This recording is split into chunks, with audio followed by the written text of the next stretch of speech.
नमस्कार। तो दोस्तों, स्वागत है आपका अभी तक की सबसे महत्वपूर्ण और बड़ी खबरों में। दोस्तों, आज मैं आपको बताने वाली हूँ महाराष्ट्र में मरने वालों का आंकड़ा 1000 के पार, और जानेंगे काम पर लौट रहे कर्मचारियों को डॉक्टर ने क्या सलाह दी। साथ ही जानेंगे जीने मरने की भविष्यवाणी करने वाले कैलकुलेटर के बारे में, और जानेंगे मेगा राहत पैकेज से किसानों को क्या मिला। और अभी अभी खबर निकल कर आ रही है, बद्रीनाथ धाम में पहली पूजा पीएम मोदी की ओर से।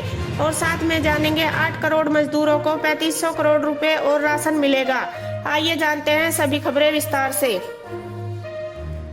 पुणे में आईएएस रूबल अग्रवाल से पूछता है बेटा, मम्मा आप न डॉक्टर हो और न पुलिस, फिर रोज ऑफिस क्यों जाती हो। बेटे ने जब देखा कि पापा घर में काम करते हैं और उसके दोस्तों के पेरेंट्स भी घर पर ही रहते हैं, तो उसे लगा आखिर मम्मी क्यों रोज ऑफिस जाती है। रूबल कहती है, ऐसे में जब घर से बाहर निकलने में भी लोग डर रहे हैं, तब अपने 7 साल के बेटे को छोड़कर जाना सचमुच बहुत मुश्किल होता है। जब ऑफिस से लौटती हूँ तो बेटे को गले लगाने में भी डर लगता है। उनके पति प्रखर अग्रवाल इंफोसिस में नौकरी करते हैं और इन दिनों वर्क फ्रॉम होम मोड में हैं। बेटे को संभालने की जिम्मेदारी भी प्रखर पर ही है।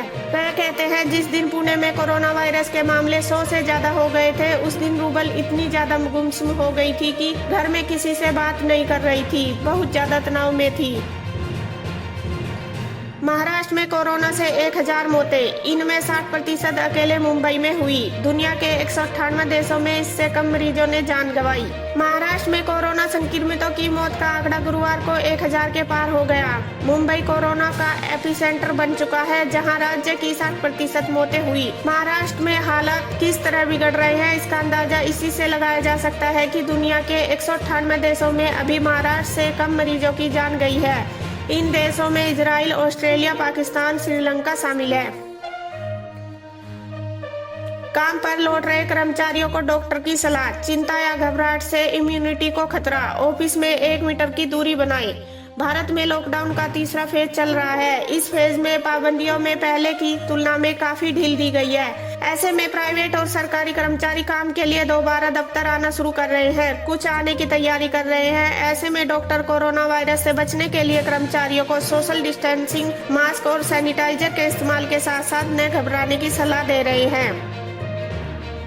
भारतीय मूल के ब्रिटिश वैज्ञानिक ने ऑनलाइन कैलकुलेटर बनाया। ये लक्षणों के आधार पर जीने मरने की भविष्यवाणी करेगा। कोरोना वायरस से फैली महामारी के कारण बिगड़ते हालात के बीच दुनिया भर में लगातार बड़ी मात्रा में पीड़ितों और मरने वालों का डाटा जमा किया जा रहा है। आर्टिफिशियल इंटेलिजेंस की मदद से अब यही डेटा संक्रमित लोगों को बचाने का काम करेगा। इसी कड़ी में भारतीय मूल के ब्रिटिश वैज्ञानिक डॉक्टर अमिताभ बनर्जी के नेतृत्व में एक ऐसा ऑनलाइन कैलकुलेटर बनाया है जो किसी भी व्यक्ति के कोरोना वायरस से मरने के जोखिम का अनुमान लगा सकता है। वर्तमान में ये टूल सिर्फ ब्रिटेन के डेटा पर बनाया गया था। इससे मिला डाटा कमजोर रोगियों को लेकर ब्रिटेन की नेशनल हेल्थ सर्विसेज के लिए भी मददगार होगा।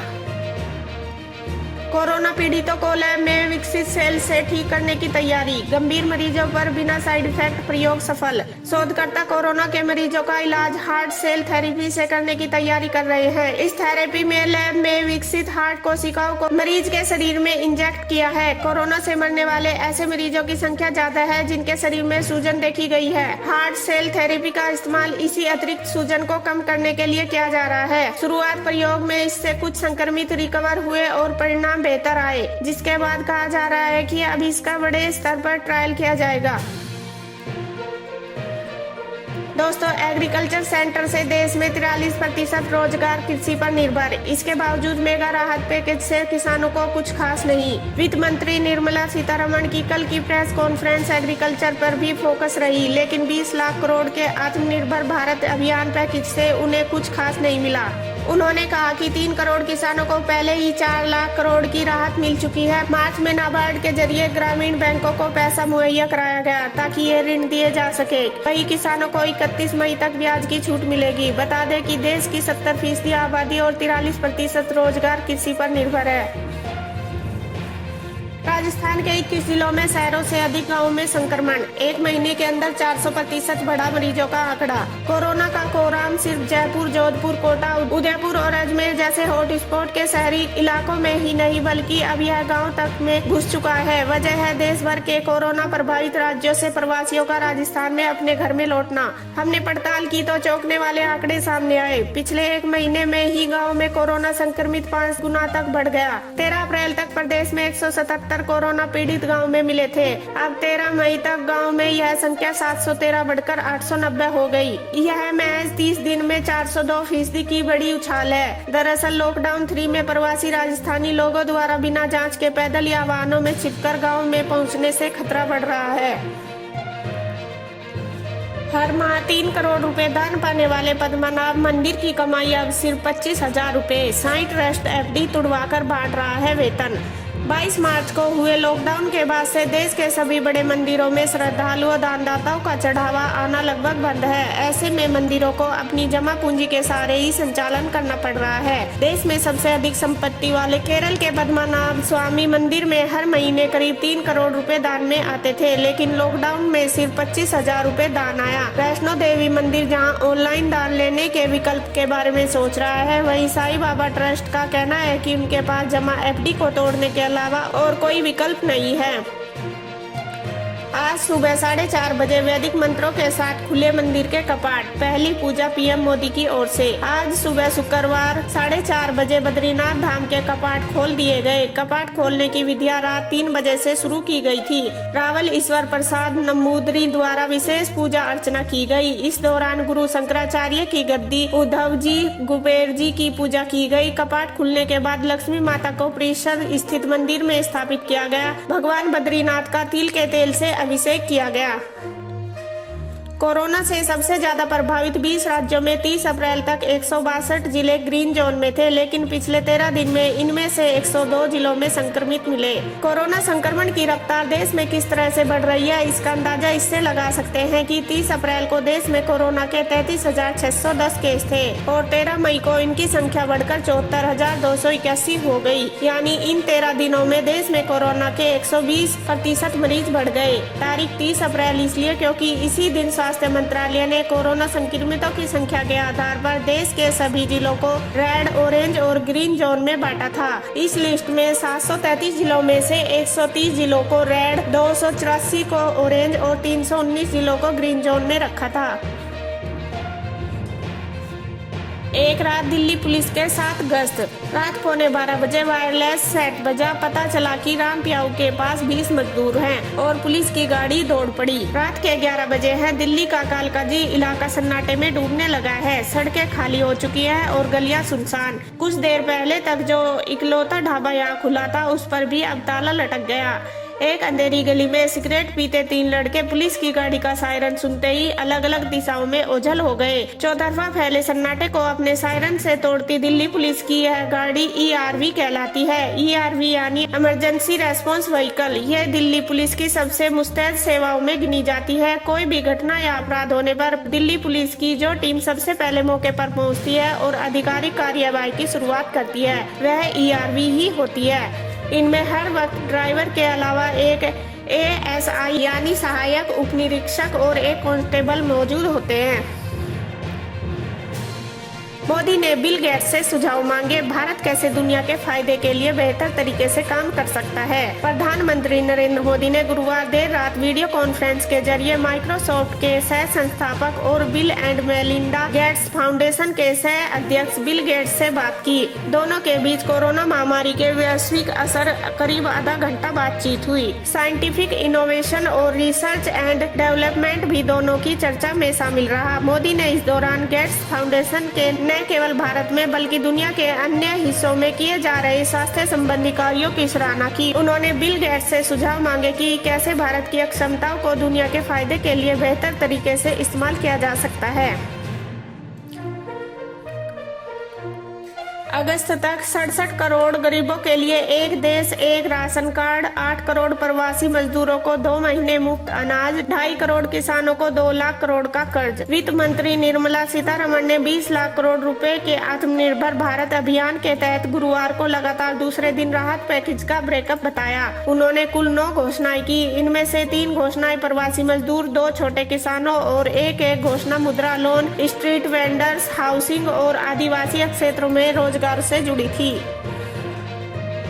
8 करोड़ मजदूरों के लिए 3500 करोड़ रुपए, राशन कार्ड की पोर्टेबिलिटी और शहरों में सस्ते किराए पर मिलेगा आवास। वित्त मंत्री निर्मला सीतारमण ने 20 लाख करोड़ रुपए के पैकेज के दूसरे दिन प्रवासी कामगारों के साथ अन्य मुद्दों पर फोकस किया। प्रवासी कामगारों को अगले 2 महीनों तक राशन कार्ड की पोर्टेबिलिटी और शहरी इलाकों में सस्ते किराए पर आवास मुहैया कराए जाएंगे।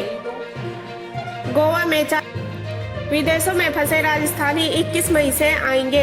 11 फ्लाइट्स अलग अलग देशों से पहुंचेगी जयपुर। ट्रेनों का संचालन शुरू होने के बाद हर किसी को अब हवाई सेवा शुरू होने का इंतजार है। इसी बीच एयर इंडिया ने 19 मई से कुछ घरेलू रूट्स पर फ्लाइट शुरू करने की तैयारी कर ली। इनमें से 11 फ्लाइट जयपुर भी आएंगी। एयर इंडिया की ओर से जयपुर एयरपोर्ट पर फ्लाइट संचालन शुरू किया जाएगा। केजरीवाल का केंद्र को सुझाव, दिल्ली के मॉल और बाजारों में 18 मई से ऑड इवन आधार पर दुकानें खोली जाए। दिल्ली में लॉकडाउन का अगला फेज कैसा हो सकता है, मुख्यमंत्री केजरीवाल ने गुरुवार को इसके संकेत दिए। दिल्ली सरकार ने केंद्र को 17 मई के बाद बाजार, शॉपिंग कॉम्प्लेक्स और मॉल में ऑड इवन सिस्टम के तहत दुकानें खोलने का सुझाव दिया। केजरीवाल सरकार लॉकडाउन फेज 4 के दौरान शुरू होने वाली गतिविधियों के लिए अगले 2 से 3 दिन में निर्देश जारी करेगी। राहुल ने मजदूरों के पलायन से जुड़ा वीडियो शेयर कर केंद्र को घेरा। कहा, साधारण जनता नहीं, ये देश के स्वाभिमान का ध्वज है, इसे झुकने नहीं देंगे। पूर्व कांग्रेस अध्यक्ष और सांसद राहुल गांधी ने गुरुवार को प्रवासी मजदूरों और गरीबों की तकलीफ से जुड़ा एक वीडियो ट्वीट किया। वीडियो में बड़े शहरों से अपने राज्यों की ओर पलायन कर रहे मजदूरों की व्यथा दिखाई। उन्होंने लिखा, अंधकार घना है, कठिन घड़ी है, हिम्मत रखिए, हम इन सभी की सुरक्षा में खड़े हैं। सरकार तक इनकी चीखें पहुंचा के रहेंगे, इनके हक की हर मदद दिला के रहेंगे। देश की साधारण जनता नहीं, ये तो देश के स्वाभिमान का ध्वज है, इसे कभी भी झुकने नहीं देंगे। पीएनबी घोटाले पर कानून मंत्री रविशंकर बोले, कांग्रेस नीरव मोदी को बचा रही है। कांग्रेस सदस्य और रिटायर्ड जज अभय थिपसे ने नीरव के समर्थन में बयान दिया। पीएनबी घोटाले के आरोपी नीरव मोदी को लेकर भाजपा ने कांग्रेस पर निशाना साधा है। कानून मंत्री रविशंकर प्रसाद ने कहा है कि कांग्रेस नीरव को बचाने की पूरी कोशिश कर रही है। प्रसाद ने हाईकोर्ट के रिटायर्ड जज अभय थिपसे के नीरव के पक्ष में बयान का जिक्र किया। थिपसे कांग्रेस के सदस्य भी हैं। रविशंकर प्रसाद के मुताबिक थिपसे ने बयान दिया है कि सीबीआई ने नीरज पर जो आरोप लगाए वे भारतीय कानून के आगे नहीं टिक पाएंगे। रविशंकर प्रसाद ने कहा है कि कांग्रेस शुरू से नीरव मोदी और मेहुल चोकसी जैसे भगोड़ों को बचाने में जुटी है। अब उनके नेता और पूर्व जज भगोड़े के समर्थन में बयान देकर लंदन कोर्ट में चल रही सुनवाई को प्रभावित करने की कोशिश कर रहे हैं। बेटी नितारा ने किया ट्विंकल खन्ना का मेकओवर। सोशल मीडिया पर स्लेब से मिल रहे मजेदार कमेंट्स। लॉकडाउन के बाद से ही बॉलीवुड स्लेब्स अपने परिवार के साथ ज्यादा से ज्यादा समय बिता रहे हैं। ऐसे में ट्विंकल भी अपनी बेटी के साथ क्वारंटीन टाइम स्पेंड कर रही है। हाल ही में एक्टर्स ने एक तस्वीर शेयर की जिसमें नितारा ने उनका मेकअप किया है। ये नया लुक ट्विंकल को बहुत पसंद आया। सोनाक्षी सिन्हा ने भिजवाए पुणे के हॉस्पिटल में पीपीई किट। अक्षय कुमार ने पुलिस को दिए 1000 रिस्ट बैंड। बॉलीवुड सेलेब्स लगातार कोरोना वॉरियर्स की मदद को आगे आ रहे हैं। हाल ही में अक्षय कुमार और सोनाक्षी सिन्हा ने फ्रंट लाइन वॉरियर्स को कोरोना वायरस से सुरक्षा प्रदान करने वाले उपकरण प्रदान किए। सोनाक्षी ने पीपीई किट्स तो अक्षय ने हार्ट बीट, बीपी और कदमों को नापने वाले रिस्ट बैंड डोनेट किए हैं। मेड इन इंडिया उत्पादों की बिक्री के लिए अपना ई-कॉमर्स प्लेटफॉर्म ला रही है बाबा रामदेव की पतंजलि। होम डिलीवरी होगी फ्री। योग गुरु बाबा रामदेव की कंपनी पतंजलि आयुर्वेद अपना ई-कॉमर्स प्लेटफॉर्म लाने जा रही है। यह प्लेटफॉर्म खास तौर पर मेड इन इंडिया उत्पाद और स्वदेशी समाधान उपलब्ध कराने के उद्देश्य से लॉन्च किया जा रहा है। ईटी की रिपोर्ट के मुताबिक इस प्लेटफॉर्म को ऑर्डरमी नाम दिया गया है। प्लेटफॉर्म पर पतंजलि के आयुर्वेदिक उत्पादों के अलावा पड़ोस की दुकान पर बिकने वाले भारतीय उत्पाद भी उपलब्ध होंगे। ये थी अभी तक की ताज़ा खबरें। देश दुनिया की ताज़ा खबरें जानने के लिए मेरा चैनल अभी सब्सक्राइब कर ले। मिलते हैं अगली वीडियो में। सावधान रहिए, सुरक्षित रहिए। धन्यवाद।